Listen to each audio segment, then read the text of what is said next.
Morning, and welcome to the Hampden District Attorney's Office. I am very pleased and proud to announce a significant series of arrests that came after a months-long investigation in Hampden County. That investigation was led by the Hampden District Attorney's Office, members of my office, as well as the Hampden District Attorney's Massachusetts State Police Unit under the direction of Captain Chris Wilcox, as well as the Springfield Police Department under the direction of Captain Brian Keenan. As a result of yesterday's events, when we had 19 search warrants at 7 different locations across Hampden County, mainly in Springfield and West Springfield, we've arrested 5 individuals responsible for a significant drug trafficking organization that was responsible for significant distribution to other mid-level dealers that worked across Hampden County and beyond into the region of Western Massachusetts. Members of various police departments yesterday, led by the Massachusetts State Police Detective Unit, executed these various search warrants and arrest warrants across Hampden County and ended up recovering significant evidence that will result in prosecutions through my office in the Hampden County court systems over the next several months. 21,000 bags of heroin that sits to my left here was recovered. 7 firearms were also recovered, and some $13,000 in cash was also recovered. We're also in the process of executing forfeiture proceedings on 12 motor vehicles, some of which were exotic and are very valuable. That was a part of this drug trafficking operation and were the proceeds of the drug trafficking itself.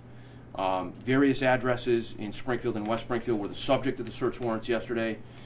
Fortunately, the targets of the investigation were taken into custody without any violent incident, and the members of law enforcement were all safe, and the operation went smoothly yesterday morning thanks to the Massachusetts State Police, the Springfield Police Department, and the various other organizations that are listed in the press release.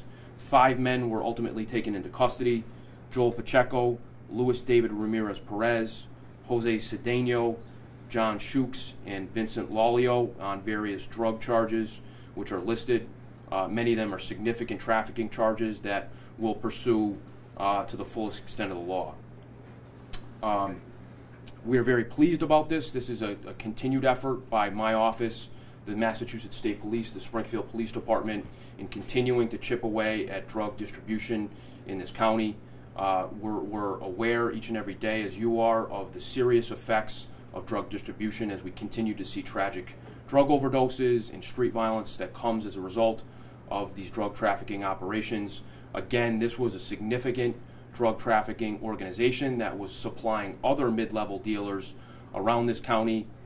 This was the culmination of about a 6-month-long investigation that was really led by members of the Massachusetts State Police attached to my office, as well as the Springfield Police Department.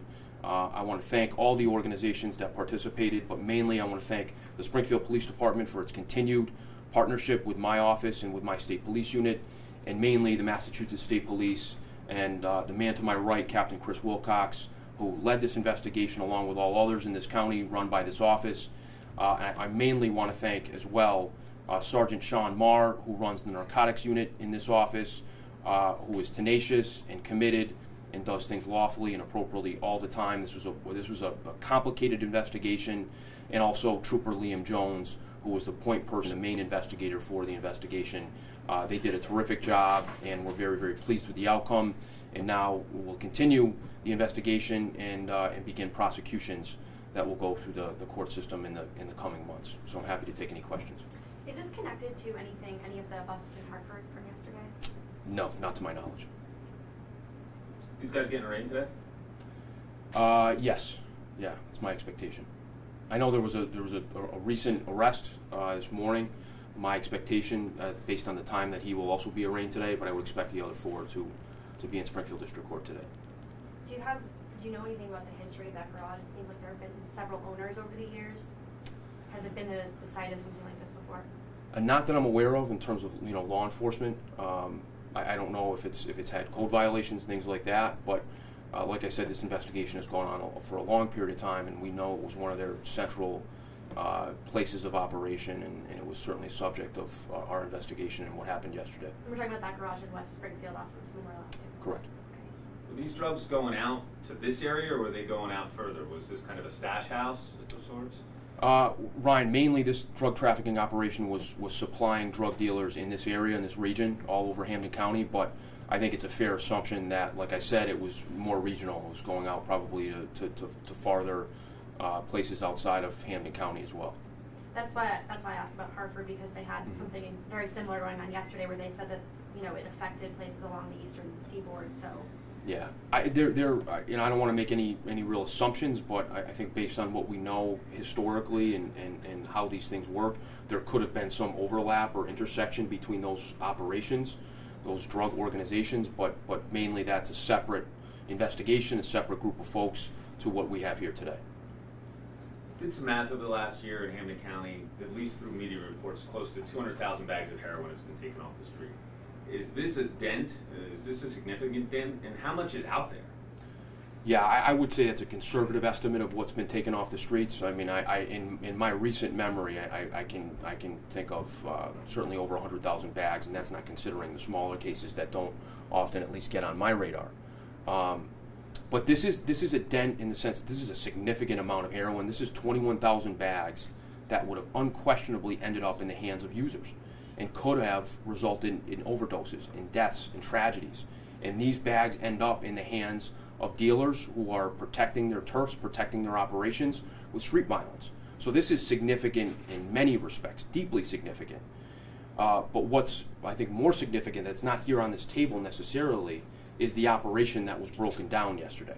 And that operation, like I said, was a substantial operation, providing these drugs to other mid-level dealers who were then distributing it to other small dealers and to folks who are using the drugs. So the dismantling of the operation is really very, very significant beyond just what's on this table.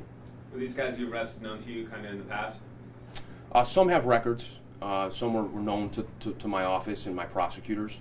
But over the course of the investigation, we became intimately familiar with their operations, the places they go, the persons they see, the persons with whom they deal. So very often these are learning experiences as well as operations that result in arrests.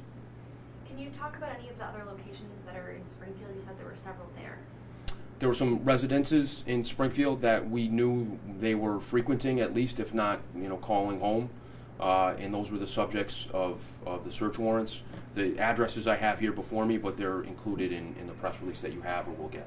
Okay, so I'm asking about the West Springfield location because that's where I was yesterday. It is kind of a residential area with houses down the end of the street. Did you talk to anyone who lives on that street? Did they have any news or any concern among, had they ever called any concern on that? Yeah, I'm not aware of that. Investigators, as you saw yesterday, there was a number of police officers and troopers out there. There might have been conversations. I wouldn't want to reveal that. If I were aware of specific conversations, we want to keep certain witnesses anonymous, at least at this point. But these kinds of operations, whether they're large like this or they're small drug trafficking and drug dealing operations, affect and sometimes destroy neighborhoods. And that's an important part of what I do and what police officers do, is to identify drug dealers in neighborhoods and get them off the streets, because they're rotting those neighborhoods and they're causing discomfort. They're causing a lack of safety and security for good, decent, law-abiding people in places like Springfield and West Springfield and all over this county. So that's what we're focused on. We're focused on improving the quality of life for those people, making sure they're safe. And this is dangerous in many respects. It kills people, and the ways in which it's distributed and the organizations that work in distributing these drugs are dangerous and disruptive to our neighborhoods. Any other questions? Thank you. Thank you. This is Captain Brian Keenan from the Springfield Police Department, Captain Christopher Wilcox from the Massachusetts State Police Detective Unit. Thank you all.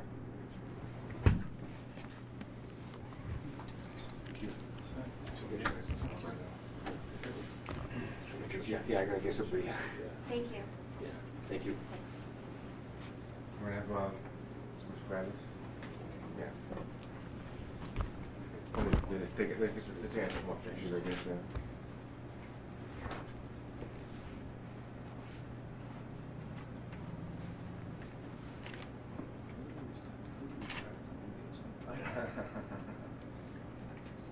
Do you guys want me to